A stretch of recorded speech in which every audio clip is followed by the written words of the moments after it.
안녕하세요. 저는 평범한 직장에 다니고 있는 30대 남성입니다.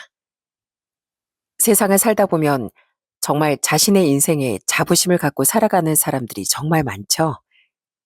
자신이 이룬 것 혹은 가지고 있는 것으로 주변 사람에게 자랑하고 떵떵거리며 살아가는 사람들도 참 많은 것 같습니다. 그 중에서 자식 잘난 맛에 사는 사람들도 있는데요. 이번에 딱 그 자식 잘난 맛에 도를 넘어버린 한 사람을 겪게 됐습니다. 바로 그 사람은 예비 장모인데요. 정말 어처구니 없고 황당한 그때의 사건, 오늘 한번 여러분들에게 들려드리려고 합니다. 저와 여동생은 시골에서 배추 농사를 지으시는 부모님 밑에서 자랐어요. 밭은 작은 규모는 아니었고 좀 넓은 규모를 엄마 아버지 두 분이서 매일같이 열심히 농사를 지으셨답니다. 그러다 보니 하루 종일 너른 밭에서 일을 하니까 저녁이면 항상 부모님의 온몸이 땀에 젖으시고 온갖 흙더미들이 뒤엉켜 있곤 했어요. 그렇게 매번 고되고 힘들어 하시면서도 부모님은 항상 열심히 일하셨습니다. 그런 와중에 전 사실 공부 빼곤 별다른 특기가 없었던 사람이었지만 여동생은 참 애교도 많고 싹싹하고 거기다가 참 야무진 아이였어요. 늘 힘만 쓰던 저와는 다르게 여동생은 손도 빨라서 배추밭에 일을 하러 오시는 분들이 항상 제 동생 칭찬을 그렇게 많이 했습니다. 우리 유선이 벌써 시집가도 되겠어. 어쩜 저렇게 손도 빠르고 야무지니? 일을 저렇게 잘하니 어디든 우리 유선이 데려가는 집안이 잘 살겠다 얘. 그러니까 말이야. 우리 동네에서 유선이만큼 일 잘하는 애가 어딨어. 지강 엄마 복 받았지 뭐야. 지광인 공부 잘해. 유선이 일 잘해. 아주 복이야 복. 그나저나 우리 유선이 올해 고등학교 들어가지? 3년만 있으면 어른이네 어른. 아유 어떻게 아줌마 아들은 어떠니? 나이가 너무 많은가? 아유 아서 우리 딸은 아무한테도 안 줘. 내가 아주 평생 우리 딸 끼고 살 거요. 늘 동네 사람들에게도 인기가 많았던 여동생을 볼 때마다 전 참 부럽기도 했습니다. 활달하고 누구에게나 친절하고 거기다가 사교성도 좋았던 여동생과는 다르게 전 조금 조용한 성격이었거든요. 전 대신 공부를 잘하는 편이라 열심히 공부를 했고 서울권에 있는 대학에 진학해 졸업 후엔 대기업에 취직을 하게 됐습니다. 그렇지만 여동생은 공부에는 별 취미가 없어 지역 내 전문대를 졸업하고서 미용 일을 시작하게 되었어요. 그런데 제가 30대 초반이었을 때 그 활달했던 여동생이 미용실에 다니기 시작하면서부턴 점점 성격이 바뀌기 시작하더라고요. 저도 처음엔 잘 몰랐는데 어느 날 엄마가 저에게 전화를 해오셨더라고요. 여동생이 좀 변한 것 같다면서 말입니다. 지광아, 혹시 요즘 너 유선이랑 통화하니?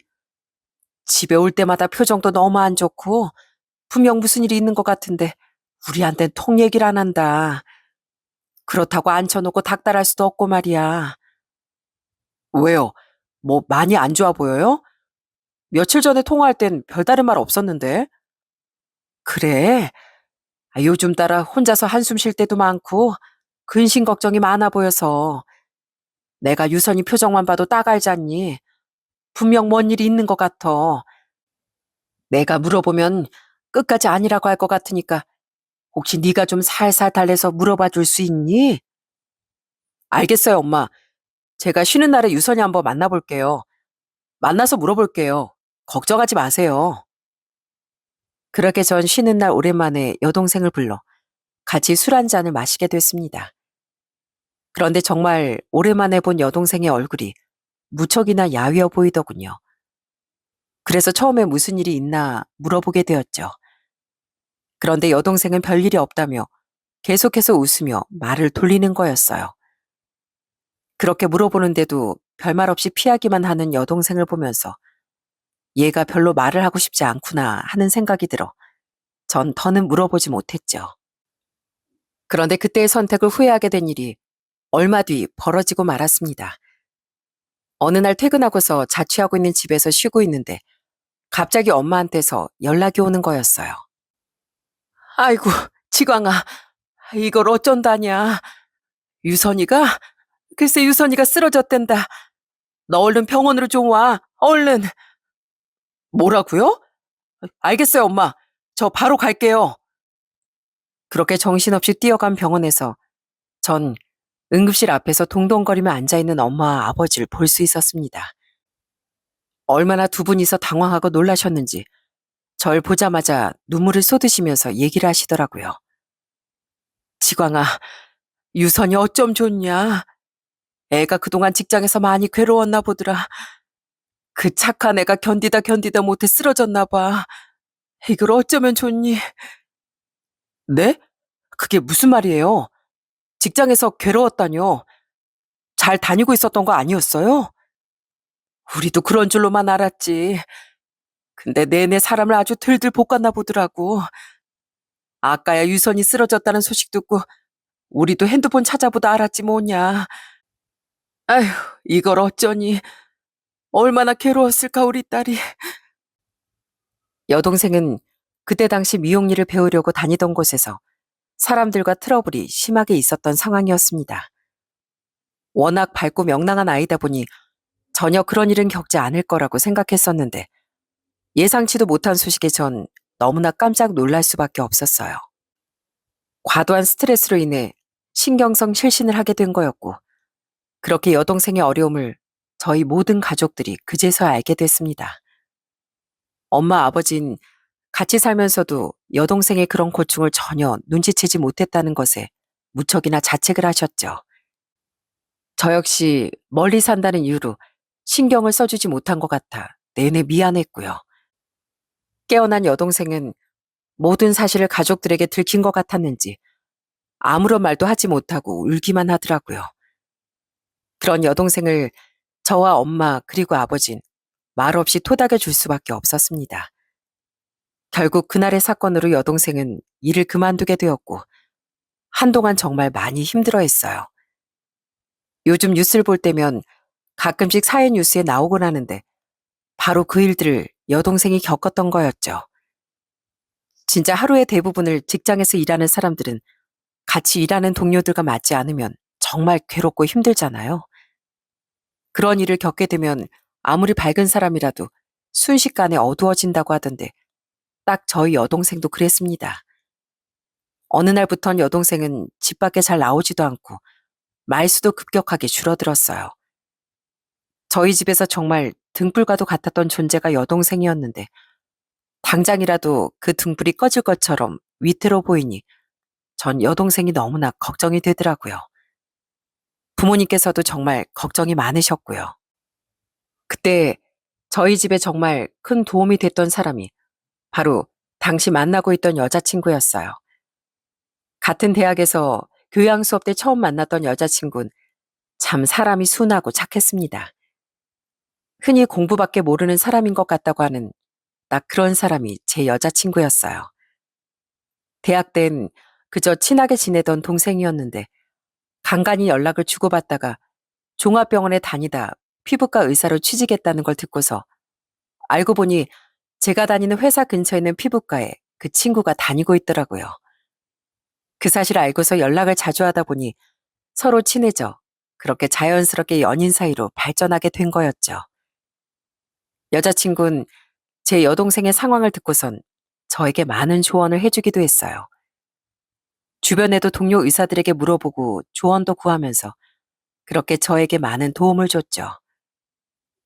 오빠, 내가 들어보니까 어머님 아버님도 많이 힘드실 것 같다. 옆에서 오빠가 잘 얘기해드리고 마음도 달래드려. 가서 무뚝뚝하게 말하지 말고. 지금은 가족들 모두가 힘드니까 말 한마디 한마디에 예민할 수 있잖아. 그래, 알았어. 고마워. 네 덕분에 그래도 내가 마음이 안 흔들리는 것 같아. 아니야. 아, 그리고 이거 유선 씨 손으로 뭐 만드는 거 좋아한다고 그랬지? 작은 성취감 같은 거 느끼게 해주면 좋다고 하더라고. 펠트 인형인데 전에 유선 씨 이런 아기자기한 거 좋아한다고 오빠가 말해줬잖아. 그래서 생각나서 한번 사봤어. 혜진아, 진짜 고마워. 내가 너한테 큰 신세 진다. 신세는 무슨, 오빠 여동생이면 나한테도 소중한 사람이지. 내 도움 필요하면 언제든지 얘기해줘. 내가 어떻게든 도와줄 테니까. 알았지?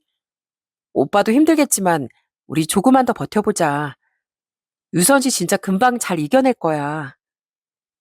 그런 여자친구의 도움 덕분이었는지 여동생은 1년의 힘든 시간 끝에 다시 세상 밖으로 나올 수 있었어요.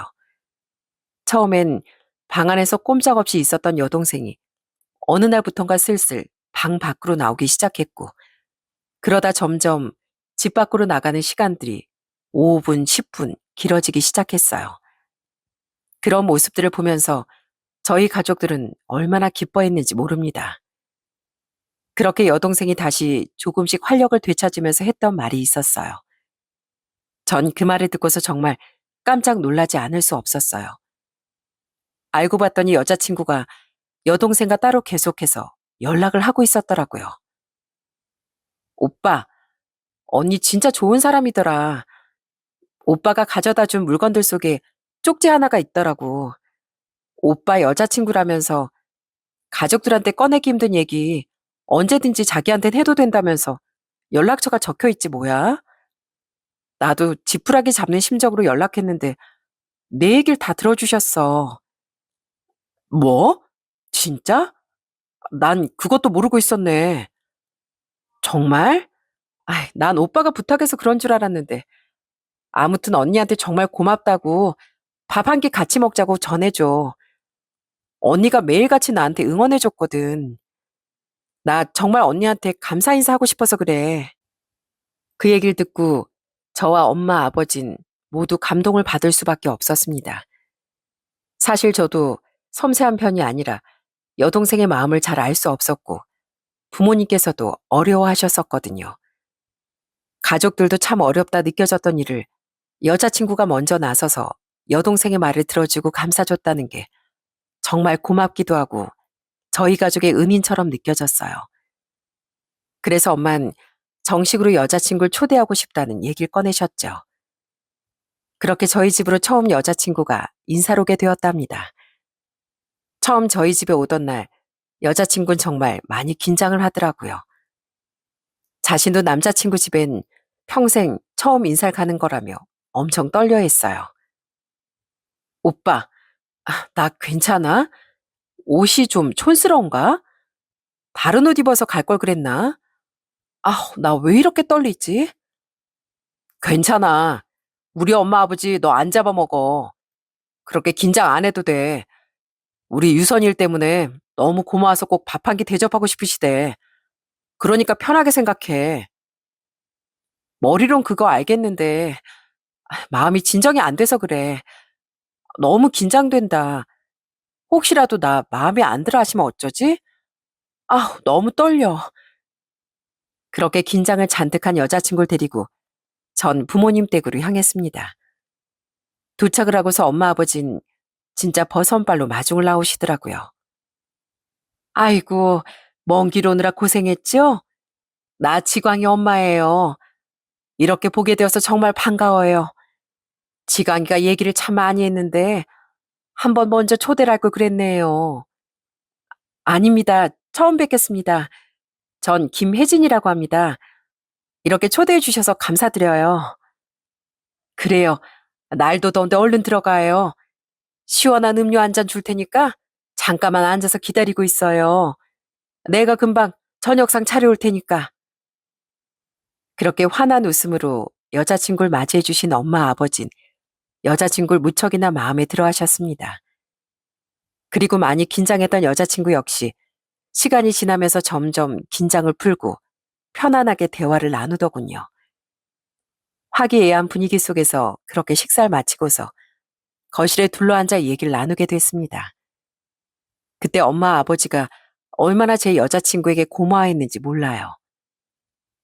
그, 우리 딸한테 도움 많이 준 거 정말 고마워. 사실 부모가 됐어도 자식 마음을 다 알지 못할 때가 많았는데 덕분에 우리 딸 다시 잘 지낼 수 있게 됐어. 정말 고마워. 아니에요. 제가 한 건 아무것도 없는데요, 뭘. 그리고 유선 씨가 괜찮아졌다고 하니 정말 다행이에요. 많이 걱정하셨죠? 우리 딸이 어릴 때부터 동네에서도 소문날 정도로 착하고 순한 딸이었거든. 워낙 사람들과 잘 지냈던 딸이라 이런 건 걱정도 없다고 생각했었는데 우리가 딸을 너무 몰랐었던 것 같아. 힘들 걸 내색도 못하고 끙끙 앓았을 걸 생각하면 아직도 마음이 아프지 뭐. 아마 어머님, 아버님 마음 아파하실까 봐 얘기를 못 꺼냈을 것 같아요. 자식 입장에선 부모님 마음 아프게 하는 게 제일 괴롭거든요. 그래도 묵묵히 지켜봐주고 기다려주시니 그게 유선 씨한텐 더 힘이 됐을 것 같아요. 가족들이 이렇게 자기 편이니까 금방 이겨낼 수 있었던 거예요. 제가 한 일은 별로 없어요. 그렇게 속 깊고 배려심 많은 여자친구를 보면서 이 사람과 결혼한다면 정말 행복하겠다는 생각을 많이 했습니다. 부모님께서도 그때 첫 만남 이후로 여자친구에 대한 안부를 많이 물으시고 궁금해 하셨어요. 은근 서로 결혼을 했으면 좋겠다는 생각도 많이 내비치셨죠. 사실 한 가지 걱정이 되었던 게 바로 여자친구의 직업이었어요. 아무래도 의사이다 보니 여자친구의 집에서 어떤 생각을 가지고 계실지 장담을 할 수 없었거든요. 그렇지만 전 이렇게 마음 착한 여자친구를 놓치고 싶지 않았어요. 그래서 전 연애 3년 만에 여자친구에게 프로포즈를 했습니다. 그런데 여자친구는 프로포즈를 받으면서도 주저주저하며 저에게 할 말이 있다고 하더라고요. 오빠, 사실 내가 오빠한테 할 얘기가 있는데 지금까지 우리 집에 대해 얘기를 한 번도 안 한 것 같아서 이젠 얘기를 해줘야 할 때가 된 것 같아. 어? 그게 무슨 소리야? 무슨 얘기? 우리 아버지 전국을 떠돌아다니면서 현장 일을 하신 건 알지? 아빠가 고생고생하면서 내 등록금 벌고 그러면서 내가 의대 다니고 그랬던 것도 알잖아. 근데 엄마랑 아빠가 나 졸업하고서 이혼하셨어. 내가 오빠한테 두 분 이혼하신 거 얘기를 안 한 것 같아서. 이혼을 하셨다고? 정말? 그건 내가 모르고 있었네. 어, 내가 굳이 말을 하지 않아서 아마 모르고 있었을 거야. 내가 병원 일 시작하면서 두 분 이혼하시고 지금은 따로 지내고 계셔. 그래서 아마 아빠랑 엄마 따로 인사를 드려야 할 것 같은데 괜찮겠어? 당연히 괜찮지. 그동안 내가 우리 집 일만 신경 쓴다고 너한테 얘기를 많이 못 들었네. 난 괜찮으니까 너무 신경 쓰지 마. 사실 대학 때 알던 여자친구의 집안은 위로 오빠의 여자친구 이렇게 둘이었고 똑똑한 여자친구한테 온통 관심을 쏟는 듯 보였습니다. 그러다 보니 대학 때도 늘 여자친구는 자주 부모님의 전화를 받곤 했었어요. 그땐 그런 관심들이 딸에 대한 사랑이라고 생각했습니다. 그렇다 보니 두 분이 이혼하실 거라곤 생각도 못 했었죠. 그런데 그런 두 분이 이혼했다는 소식이 조금 놀랍긴 했습니다. 그렇지만 부부 사이라는 게 제3자가 알 수 있는 것도 아니고 그럴 수 있다고 생각을 했었어요.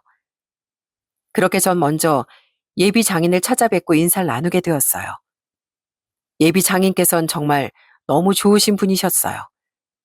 한 식당에서 만나 같이 밥도 먹으며 술 한 잔을 곁들이게 되었는데 저에게 하신 말 중 대부분은 그저 딸을 잘 부탁한다는 말뿐이었습니다. 우리 딸이 그렇게 좋아한다던 남자친구랑 결혼하는데 내가 당연히 허락을 해야지. 난 다른 거 바라는 거 없네. 그저 우리 딸 행복하게 잘 살게 해주는 것만 바랄 뿐이야. 그건 해줄 수 있지? 네, 그건 걱정 마세요, 아버님. 제가 어떻게든 혜진이 행복하게 해주겠습니다. 저 사실 아버님께서 누구보다 혜진이 아끼고 사랑하신다는 거 잘 알고 있습니다. 전국을 돌아다니면서 그 고된 일 하셨던 것도 다 혜진이를 위해서였잖아요. 그 마음 제가 물론 다 알지 못하겠지만 그 반이라도 제가 쫓아갈 수 있도록 노력하겠습니다. 그래, 그래. 자네만 믿겠네. 우리 혜진이가 참 외롭게 자랐어. 위로 오빠가 하나 있긴 하지만 아마 자주 만나진 않을 거야. 그러니 자네가 혜진이 편이 되어줘야 돼. 알겠지? 네, 명심하겠습니다, 아버님. 그땐 예비 장인의 말이 어떤 뜻인지 잘 이해하지 못했었지만 나중에 시간이 지나면서 서서히 그 뜻을 알 수 있었답니다. 그 뒤로 전 예비 장모에게도 인사를 가게 되었어요. 가기 전에 예비 아내가 살짝 귀뜸을 해준 건 예비 장모가 아내 직업에 대한 약간의 프라이드를 가지고 있다는 거였어요. 그래서 전 더 잘 보이기 위해 신경 써 고른 과일 바구니와 다과 세트를 바리바리 싸들고 예비 장모님 댁으로 향했습니다. 그리고 딱 문이 열리자 제 눈앞에 보인 사람은 무표정으로 덤덤하게 서 있는 예비 장모였습니다. 전 그런 예비 장모에게 환하게 웃으며 인사를 했어요. 그런데 예비 장모는 제 인사도 잘 받아주지 않은 채 바로 뒤돌아 집 안으로 들어가 버리더군요. 그 모습에 당황스러워하자 옆에 있던 예비 아내가 서둘러 제 팔을 끌고서 집으로 같이 들어가더라고요.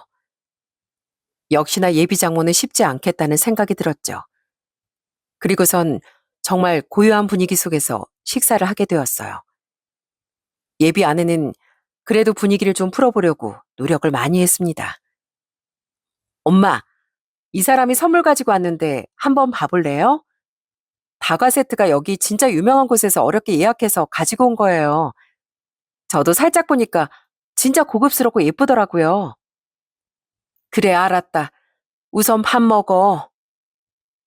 그렇게 분위기를 풀어보려고 예비 아내가 노력했지만 예비 장모의 반응은 냉담할 뿐이었습니다.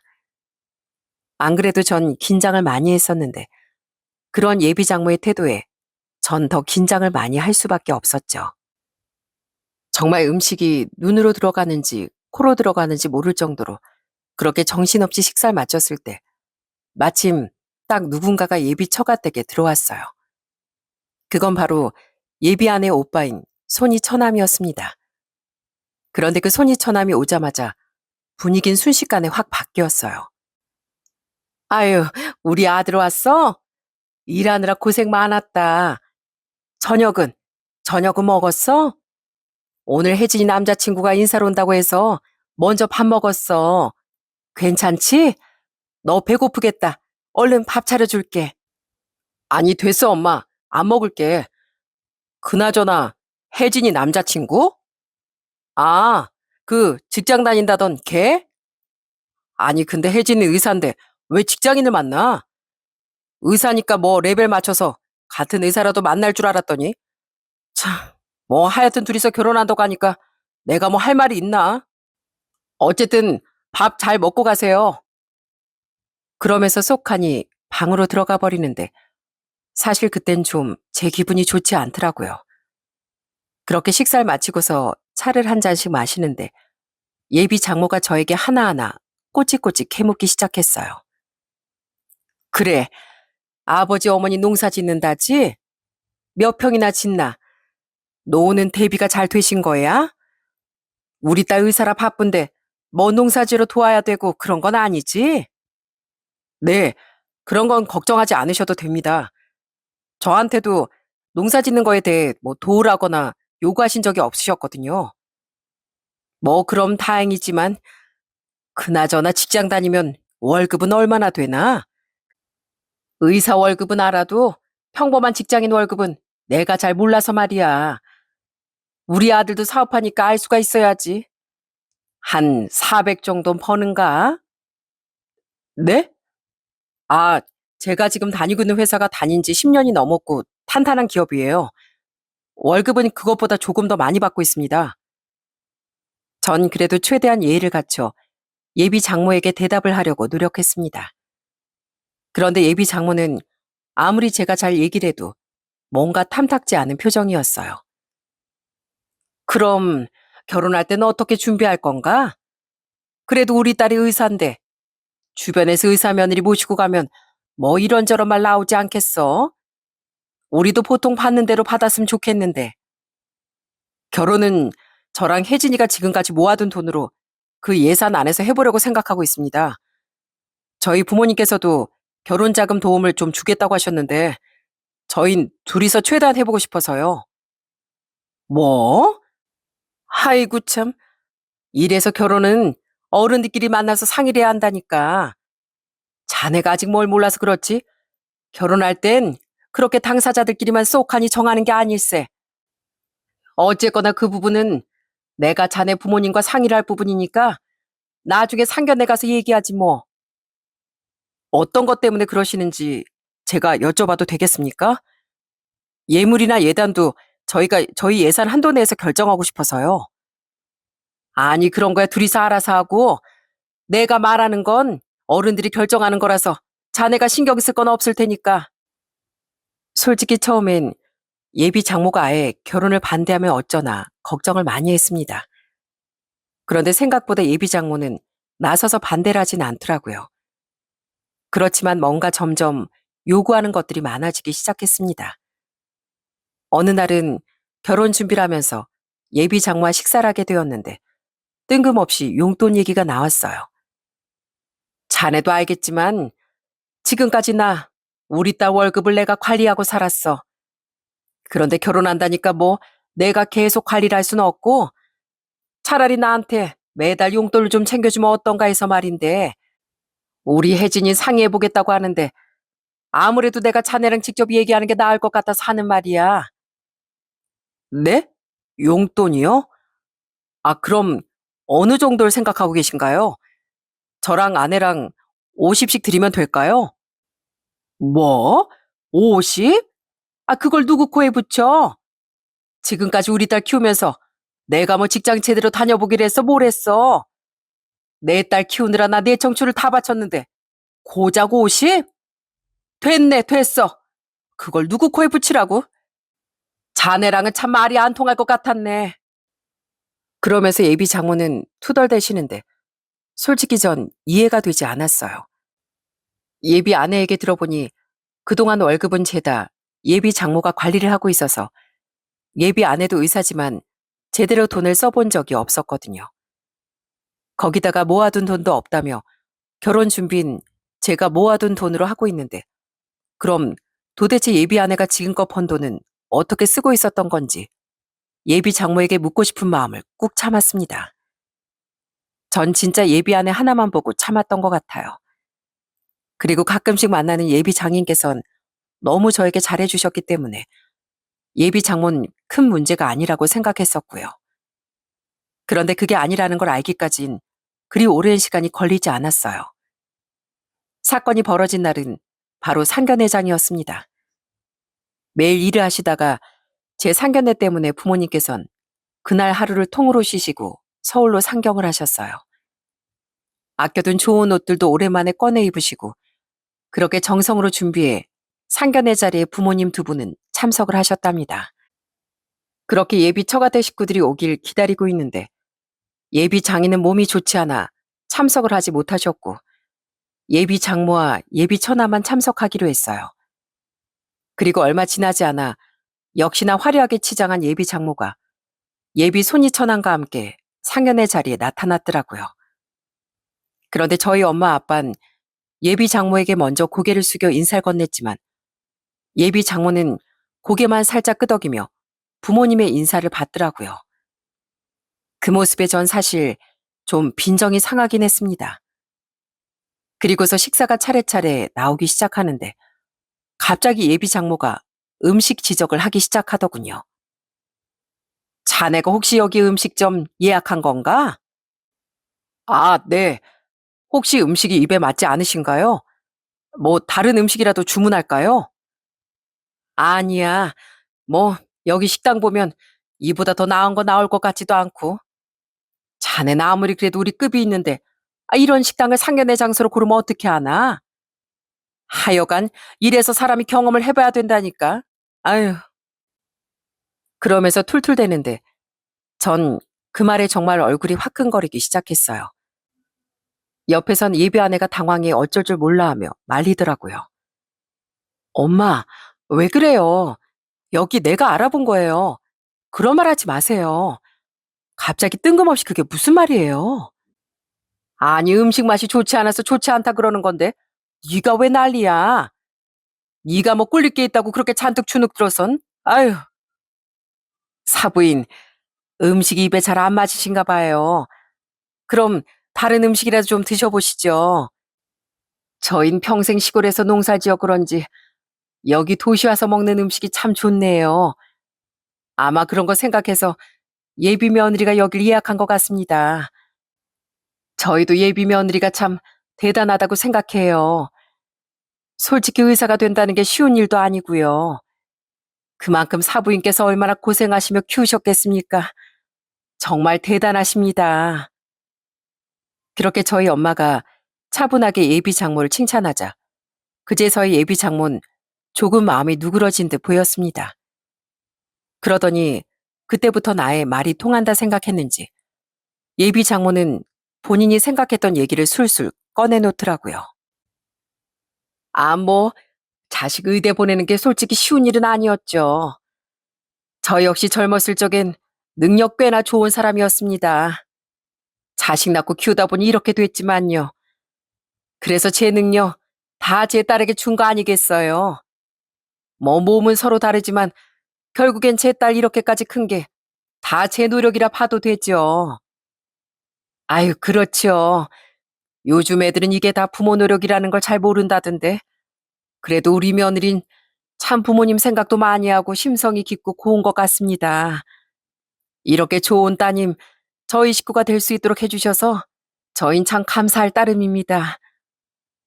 아니 뭐 그래서 하는 말인데 솔직히 의사 딸 결혼한다고 하면 사위는 같은 의사 정도는 할 줄 알았어요.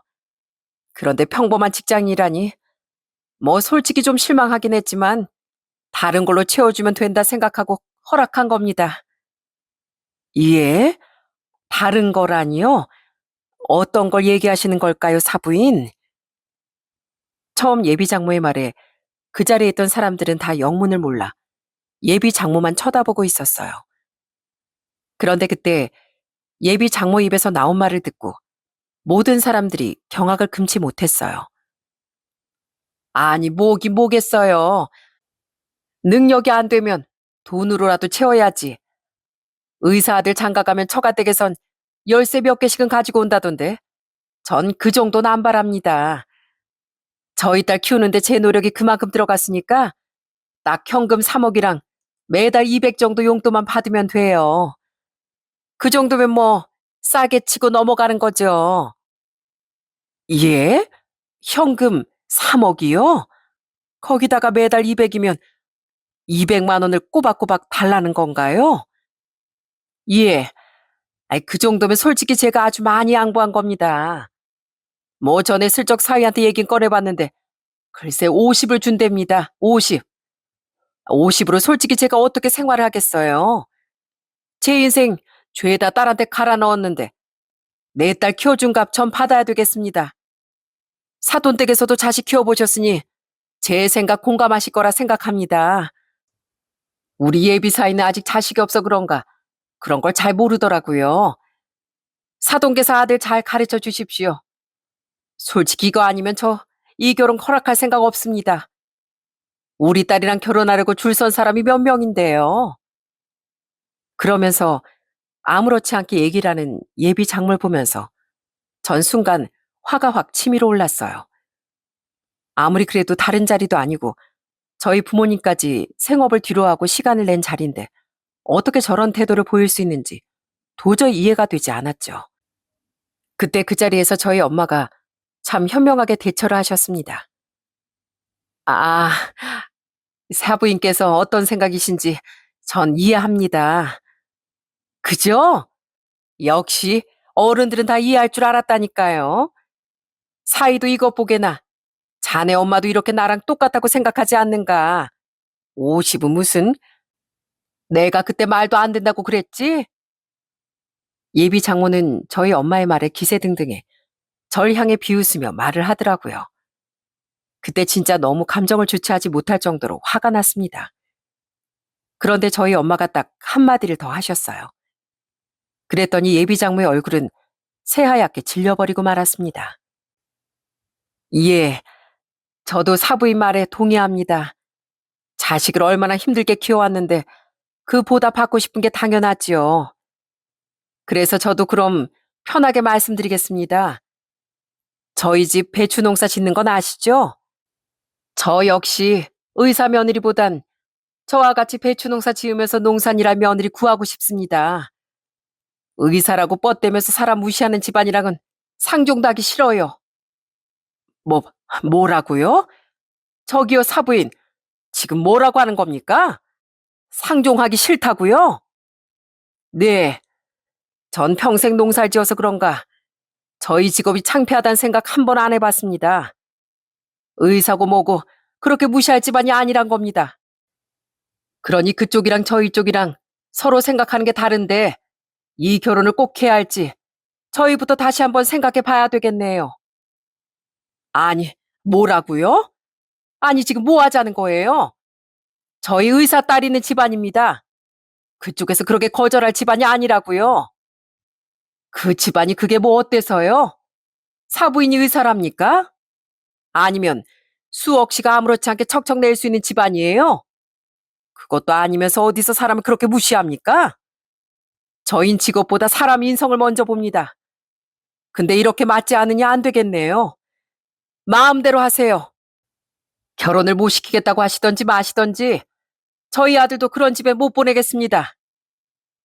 그러자 엄마 아버진 바로 그 자리에서 일어나 나가려고 하셨습니다.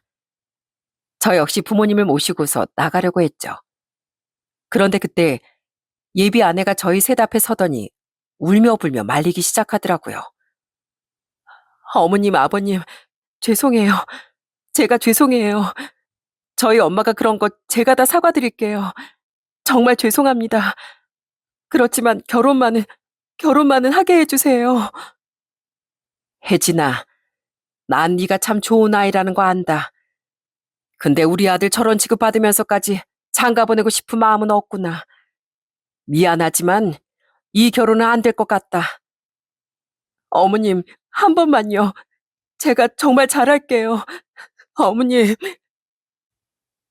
그렇게 울며 불며 예비 아내가 애원을 하자 그때 뒤에서 예비 장모가 아주 크게 소리를 치기 시작했어요. 야, 김혜진, 너 지금 뭐 하는 거야? 어디서 창피하게 농사 짓는 집안에 그렇게 애원을 해? 너 지금 뭐 하는 거냐고? 어디 남자가 저놈 한 놈뿐이야? 너 데리고 가겠다는 집 널리고 널렸어, 얘.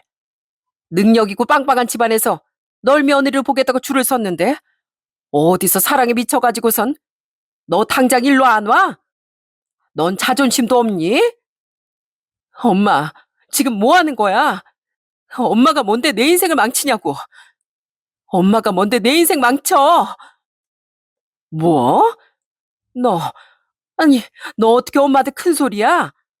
엄마가 너 의사 만들려고 얼마나 노력하고 고생했는데 그건 하나도 몰라주고 돈 한 푼 안 들었던 생판 남편을 들어? 너 지금 제정신이야? 아주 아무 남자나 만나더니만 너 정신이 어떻게 된 거니? 엄마야말로 정신이 어떻게 된 거 아니야? 어떻게 자식 결혼식을 이런 식으로 망쳐?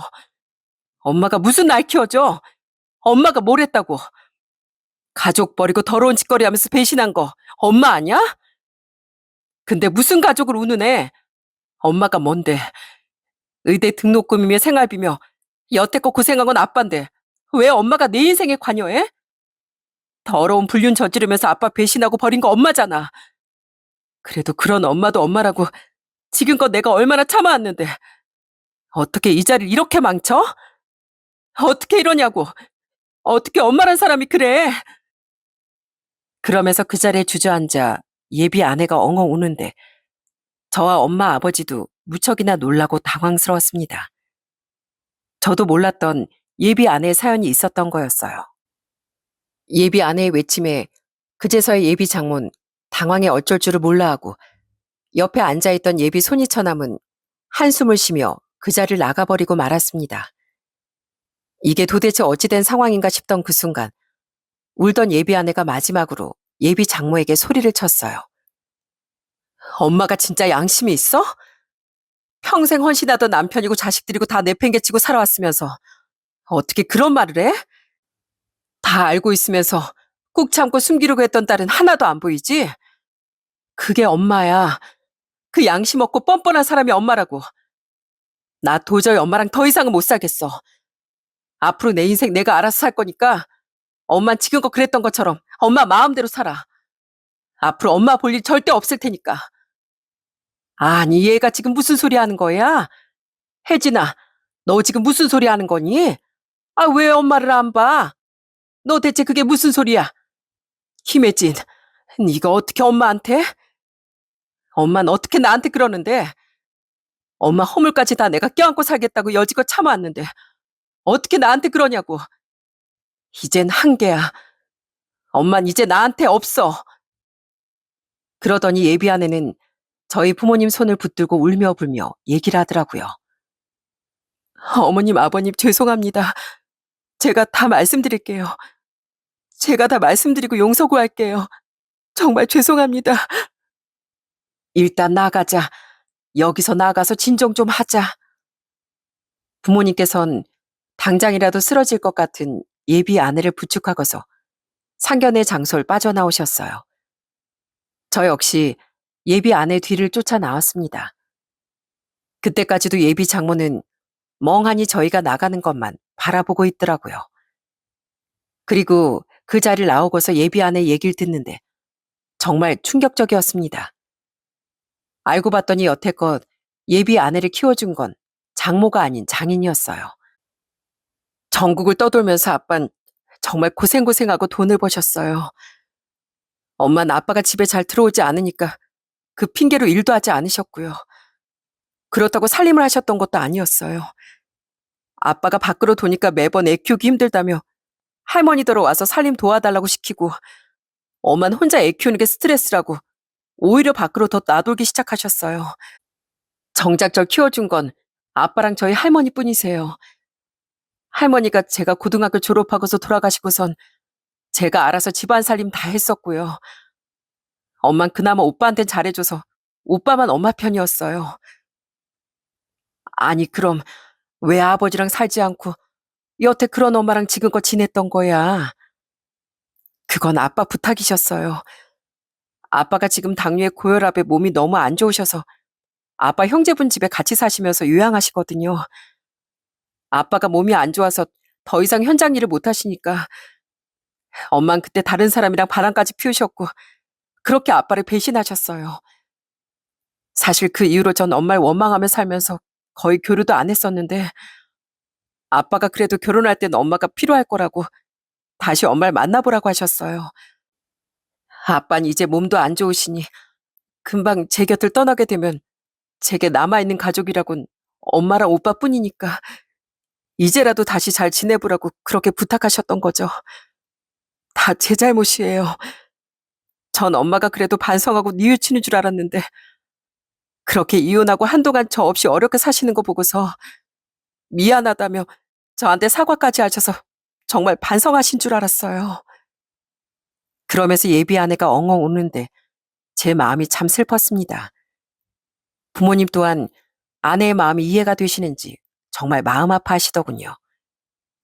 예비 아내는 아픈 아버지의 부탁을 들어주고 싶었을 뿐이었고 거기다가 변한 듯 보이는 예비 장모가 괜찮을 거라 생각하고서 그 뒤로 같이 잘 지냈던 거였습니다. 그 착한 그 마음실 오히려 예비 장모가 계속해서 이용했던 거였고요. 예비 아내는 안 그래도 결혼 준비하면서 이건 아니다고 생각했었지만 화목한 저희 집안을 보면서 이걸 다 털어놓게 되면 혹시라도 자신을 우리 집에서 받아주지 않을까 걱정되는 마음에 섣불리 말도 못 꺼냈던 거였습니다. 저도 이렇게 답답하고 마음이 아팠는데 예비 아내 입장에선 얼마나 속이 터지고 이해가 되지 않았겠어요. 결국 예비 아내는 자신의 엄마 다시 한번 연을 끊어버렸고 저희 부모님께 사죄하며 결혼을 허락해달라고 부탁했습니다. 전 그런 예비 아내를 받아줄 수밖에 없었어요. 그동안 대학 때부터 알던 예비 아내는 정말 마음이 착하고 여린 사람이었으니 충분히 이런 문제를 겪을 수 있었겠다는 생각이 들었습니다. 그렇게 저희는 결혼을 다시 준비하게 되었어요. 이번엔 예비 장인만을 모시고서 상견례를 치르게 되었죠. 예비 장인의 몸이 많이 좋지 않아 간단한 차 한 잔으로 간소하게 상견례를 하게 됐지만 분위기는 너무나 좋았답니다. 오히려 부모님은 예비 아내 인성이 예비 장인을 속 닮은 것 같다며 너무나 좋아하셨죠. 그렇게 결혼할 때도 저흰 장인어른만 모시고서 결혼식을 치르게 되었어요. 장문 끝까지 연락이 왔지만 아예 그 연락도 받지 않았습니다. 그리고 결혼을 하고서 아내는 진짜 저희 집에 잘하고 있어요. 배추 농사를 짓는 부모님을 얼마나 열심히 도와주는지 모릅니다. 어머님, 저 배추 땄어요. 이렇게 하는 거 맞죠? 이거 어디다 둬요? 여기 둘까요? 아이고, 하지 말라니까 그러네. 자꾸 너 왜 슬쩍 나와서 일을 해? 안 그래도 평일에 힘들게 일하는 애가. 그러지 말고 가서 네 시아버지 세차 먹을 것만 가지고 와라. 아니에요. 저도 할 수 있어요. 저 힘세요, 어머님. 이것 좀 보세요. 근육이 아주 장난 아니라니까요. 그리고 내내 저 앉아서만 일하니까 이렇게 좀 움직여야 돼요, 어머님. 저 막 시키세요. 막 굴리시라고요. 아유, 뭘 굴려. 아, 얼른 가래도 그러네. 지광아, 네 처 좀 제발 데리고 가라. 그러면서 가보면 아내는 진짜 혼자서 일을 다 한 사람처럼 머리부터 발끝까지 흙더미에 엉망이 되어 있곤 합니다. 솔직히 아내가 처음 농산일을 하다 보니 사실 큰 도움이 되진 않지만 마음만으로 어떻게든 도와주려고 하는 그 모습이 참 예쁘고 기특할 때도 많습니다. 그런 걸 저희 부모님도 다 아시기에 늘 아내를 예뻐하고 좋아해 주시고요. 그리고 저희가 결혼하고서 다음에 저희는 아들을 낳았습니다. 아들을 낳고 나서 전 진짜 열심히 새벽에도 육아에 동참했어요. 그러면 아내는 또 절 생각해서 후다닥 움직이고 먼저 나설 때가 많았죠. 아이, 내가 한다니까 그러네. 당신은 들어가서 좀 더 자. 피곤하잖아. 내가 할게. 아니야. 당신이 들어가서 자야지. 난 내일도 집에 있지만 당신은 내일 출근해야 되잖아. 일할 사람이 쉬어야지 뭐 하는 거야. 내가 볼게. 괜찮다니까 그러네. 당신은 내내 애 보느라 힘든데 난 그래도 출근해서 한숨 돌리기라도 하잖아. 아, 이리 줘. 내가 아이 볼 테니까. 얼른 눈 조금이라도 더 붙여. 낮에도 애가 칭얼거리면 당신 힘들잖아. 여보, 고마워. 나 진짜 이게 무슨 복인가 몰라. 우리 아들이랑 당신이랑 거기다가 어머님, 아버님, 아가씨까지 다 내 편이라서 나 얼마나 든든한지 몰라. 정말 고마워. 그렇게 저희는 서로를 배려하고 위해주며 정말 열심히 잘 살고 있습니다. 저희 부모님도 지금 열심히 농사를 지으시며 살고 계시고 여동생도 다시 미용업에 종사하면서 스스로 삶을 잘 꾸려나가고 있어요. 다만 연을 끊은 장모님은 아직도 포기를 하지 못하신 채 저희한테 계속 연락이 오곤 합니다. 전화를 차단하면 또 새로운 번호로 늘 연락을 하시더라고요. 자네, 날쌔, 우리 딸 출산했다며? 그래도 내가 가봐야지. 내가 엄만데. 산후조린 잘했는가 몰라. 혼자서 힘들 텐데 내가 좀 가서 도와주겠네. 아닙니다. 오지 마세요. 저희 아내한테 엄마는 없습니다. 그러니 다신 전화하지 마세요. 아니, 그게 무슨 소린가? 아, 자네 어떻게 그러나? 멀쩡히 살아있는 작물 왜 없다 그래? 자네가 좀 우리 딸한테 얘기 좀 잘해주면 안 되겠는가? 싫습니다. 저도 장모님 없고 저한텐 장인어른만 있습니다. 이만 끊겠습니다. 그렇게 전 냉정하게 전화를 끊어버린답니다. 이제와 후회한들 무슨 소용이 있겠어요? 자기 자식도 뒤돌아선 뻔뻔한 장모가 제발 좀 이제라도 정신 차려서 살길 바랄 뿐입니다. 장인어른께선 저희가 결혼하고서 따로 거치도 마련해드리고 같이 병원도 오가면서 몸이 많이 좋아지셨어요. 이젠 손주도 태어나서 더 열심히 운동하고 건강하게 살아보시겠다며 다짐도 많이 하신답니다. 이렇게 저희 가족들은 모두 다 행복을 찾아가며 잘 살고 있어요. 가족이나 친구는 다들 끼리끼리라고 말을 많이 하지 않습니까? 저 역시 그 말을 믿었던 사람이었는데 그렇지만 좋지 않아 보이는 그 무리 속에서도 착하고 바른 사람이 존재할 수 있더라고요. 어떨 땐 숲을 보기보단 나무를 보라는 말도 있듯이 사람도 그 사람 한 명 한 명을 보다 보면 참 괜찮은 사람들을 만날 때가 있는 것 같습니다. 겉으로 보이는 모습만으로 그 사람을 단정 짓기보단 보이지 않는 그 마음을 한 번쯤 들여다보는 것도 중요할 것 같네요. 여러분들도 이런 진정성 있는 사람들을 만나시길 바라며 이만 제 사연을 마치도록 하겠습니다. 지금까지 들어주셔서 감사드립니다.